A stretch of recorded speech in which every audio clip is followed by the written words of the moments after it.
આંગણવાડી મહિલા અને બાળ વિકાસ વિભાગ દ્વારા વધુ એક મહત્વની જાહેરાત આપવામાં આવી રહી છે. મહિલા અને બાળ વિકાસ વિભાગે એક પરિપત્ર જાહેર કર્યો છે. આ પરિપત્રમાં સુધારેલા અંદાજો મંજૂર કરવામાં આવ્યા છે. નમસ્કાર મિત્રો, સ્વાગત છે તમારું અમારી યુટ્યુબ ચેનલમાં. તો મિત્રો, ગુજરાત સરકારના મહિલા અને બાળ વિકાસ વિભાગ દ્વારા એક મહત્વપૂર્ણ GR પ્રસિદ્ધ કરવામાં આવ્યો છે, જેમાં જણાવવામાં આવ્યું છે કે વંચાણે લીધેલ એકથી રાજ્યમાં બનાસકાંઠા જિલ્લામાંથી જે નવી વાવ અને થરાદ જિલ્લાની રચના કરવામાં આવેલ છે, જેને કારણે વંચાણે લીધેલ 2 ICDSમાં નવરચિત વાવ થરાદ જિલ્લા ખાતે પ્રોગ્રામ અધિકારીની કચેરીમાં પટ્ટાવાળા આઉટસોર્સની જગ્યાઓ ઊભી કરવાની દરખાસ્ત કરેલ છે.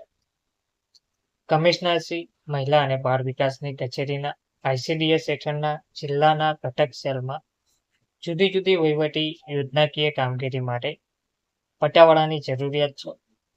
તો ICDSમાં સમગ્ર ICDS પ્રોજેક્ટ્સની તમામ જિલ્લા કોર્પોરેશનના ઘટકની કચેરીઓમાં સફાઈ કામ અને સ્વચ્છતા જાળવણીથી માંડી ફાઇલો પહોંચાડવા કે કચેરી સુરક્ષા સહિતની સમગ્રતા કામગીરી કચેરી સુવિધા વ્યવસ્થાપન સેવા માટે પટ્ટાવાળાની આવશ્યકતા રહેલી છે. તો ચાલુ વર્ષ 2025-26ના સુધારેલા અંદાજોમાં કરેલ જોગવાઈ અનુસાર નવરચિત વાવ થરાદ જિલ્લામાં પ્રોગ્રામ અધિકારીની કચેરીમાં પટ્ટાવાળાની જગ્યાઓ આઉટસોર્સથી ઊભી કરવાની બાબત સરકારશ્રીની વિચારણા હેઠળ હતી.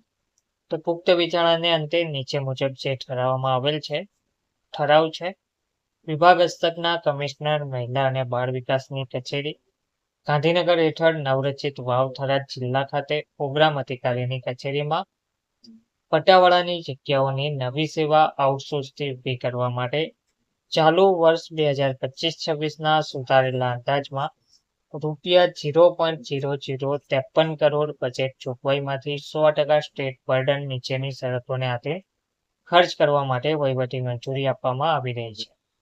તો લઘુત્તમ વેતન ધારા અધિનિયમ 1948 અન્વયે શ્રમ અને રોજગાર વિભાગના તારીખ 27/3/2023ના જાહેરનામા તથા તેને આનુષંગિક બહાર પાડવામાં આવેલ ઠરાવો પરિપત્રો ધ્યાને લઈ બહાર પાડવામાં આવેલ લઘુત્તમ વેતન મુજબના મહેનતાણા આઉટસોર્સિંગ સ્ટાફને ચૂકવવાના રહેશે. તો કમિશનરશ્રી મહિલા અને બાળ વિકાસની કચેરીએ જરૂર જણાશે તો આઉટસોર્સથી સેવાઓ મેળવતા મેનપાવરના માસિક મહેનતાણાની ગણતરી માટે શ્રમ આયુક્તની કચેરીના તારીખ 1/4/2023ના પરિપત્રમાં દર્શાવેલ વિગતવાર ગણતરી પત્રકનો આધાર લેવાનો રહેશે. વધુમાં લઘુત્તમ વેતન ધારા અધિનિયમ 1948 અન્વયે શ્રમ અને રોજગાર વિભાગ દ્વારા વખતો વખત બહાર પાડવામાં આવતી સૂચનાઓનું પાલન કરવાનું રહેશે. તો આઉટસોર્સથી સેવા લેવા અંગેની વહીવટી મંજૂરી મળ્યા બાદ નિયત માન્ય આઉટસોર્સિંગ એજન્સી મારફત લેવા અંગેની કાર્યવાહી હાથ ધરવાની રહેશે. આઉટસોર્સની જગ્યાઓની સેવાઓ માન્ય એજન્સી મારફત 11 મહિના માટે લેવાની રહેશે. સેવાઓની મુદત પૂર્ણ થયેથી તાત્કાલિક અસરથી સેવાઓ સમાપ્ત કરવાની રહેશે. ત્યારબાદ જરૂર જણાશે તો નાણાં વિભાગની પૂર્વ મંજૂરી મેળવ્યા બાદ નિયત કાર્ય પદ્ધતિને અનુસરીને નવેસરથી સેવાઓ મેળવવા અંગેની કાર્યવાહી હાથ ધરવાની રહેશે. તો કમિશનરશ્રી મહિલા અને બાળ વિકાસની કચેરીએ ડ્રાઈવર અને વર્ગ 4ની સેવાઓ સામાન્ય વહીવટ વિભાગના 1/4/2010ના ઠરાવની જોગવાઈ મુજબ મંજૂર થયેલ બજેટ જોગવાઈની મર્યાદામાં આઉટસોર્સિંગથી કરાવવાની રહેશે. કમિશનરશ્રી મહિલા અને બાળ વિકાસની કચેરીએ રાજ્ય સરકારની પ્રવર્તમાન આઉટસોર્સની નીતિનું ચુસ્તપણે પાલન કરવાનું રહેશે. લઘુત્તમ વેતન ધારા EPF, TDS, service tax, GCA, GST, service charge, અન્ય ચૂકવણા અને કપાત સહિત લાગુ પડતા અધિનિયમો કાયદાઓની જોગવાઈ મુજબ કાર્યવાહી હાથ ધરી સેવાઓ મેળવવાની રહેશે. વેતન અને સેવાઓ અંગે કોઈ કાયદાકીય પ્રશ્ન ઉપસ્થિત ના થાય તે જોવાની જવાબદારી કમિશનરશ્રી મહિલા અને બાળ વિકાસની કચેરીની રહેશે. કમિશનરશ્રી મહિલા અને બાળ વિકાસની કચેરીએ આ અંગે એજન્સી ઉપર યોગ્ય મોનિટરિંગ વ્યવસ્થા ગોઠવવાની રહેશે તેમજ એજન્સી બાબતે સતી કરે તો તેના પર યોગ્ય પગલાં લેવાની જવાબદારી સંબંધિત કમિશનર શ્રી મહિલા અને બાળ વિકાસની કચેરીની રહેશે. મહેનતાણાના દરો નાણાં વિભાગની પૂર્વ મંજૂરી મેળવીને નિયત કરવાના રહેશે, તેમજ નાણાં વિભાગની પૂર્વ મંજૂરી સિવાય મહેનતાણાના દરોમાં કોઈ વધારો કરવાનો રહેશે નહીં. આઉટસોર્સથી સેવા મેળવવાની હોય તો તેના માટે નિયમિત જગ્યા અંગેની કોઈ શરતો લાગુ પડશે નહીં. આઉટસોર્સ જો કોઈ કેન્દ્ર સહાયક યોજના હેઠળ લેવાની થતી હોય તો તે અંગેનો ખર્ચ જે તે યોજના હેઠળ મેળવીને જ કરવાનો રહેશે. તો રાજ્ય સરકારના ફંડમાંથી આ ખર્ચ ઉતારવાનો રહેશે નહીં. આ મંજૂરી અન્વયે કરવાનો થતો ખર્ચ જે તે વર્ષની અંદાજપત્રીય જોગવાઈને આધીન અને નાણાં વિભાગ દ્વારા વખત ફાળવવામાં આવતી ગ્રાન્ટની મર્યાદામાં કરવાનો રહેશે. આ મંજૂરી અંગે કરવાના થતા ખર્ચ અંગે નાણાકીય ઓચિંતીના સિદ્ધાંતોનો અમલ કરવાનો રહેશે.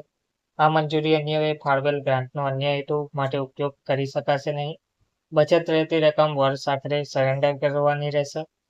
સદર વહીવટી મંજૂરી અન્વયે સતત 2 વર્ષ સુધી ખર્ચ ના થાય તો આ વહીવટી મંજૂરી આપોઆપ રદ ગણાશે. સદર નવી બાબતની પૂરક માંગણી તરીકે ચાલુ વર્ષ 2025-26ના સુધારેલા અંદાજોમાં જોગવાઈ કરવાની રહેશે. તો સદર નવી બાબતનો અમલ ICDS યોજના ચાલુ રહેશે ત્યાં સુધી કરવાનો રહેશે, જે મુખ્ય સદર 22-36 પોષણ આઉટસોર્સ કર્મચારીઓ માટે, પેટા મુખ્ય સદર 2 પોષણ ખાદ્ય અને પીણાની વહેંચણી, ગૌણ સદર 101 ખાસ પોષણ કાર્યક્રમ, પેટા સદર 25 આઉટસોર્સ મેન પાવર, પગાર 100% રાજ્ય સરકાર ખાતે. તો મિત્રો, મહિલા અને બાળ વિકાસ વિભાગ દ્વારા નવી સેવા ચાલુ વર્ષે અને તેના સુધારેલા અંદાજો મુજબ નવરચિત વાવ થરાદ જિલ્લા ખાતે પ્રોગ્રામ અધિકારીની કચેરીમાં પટ્ટાવાળાની આઉટસોર્સની જગ્યાઓ ઊભી કરવા બાબતે આ જીઆર પ્રસિદ્ધ કરાયો છે. ધન્યવાદ.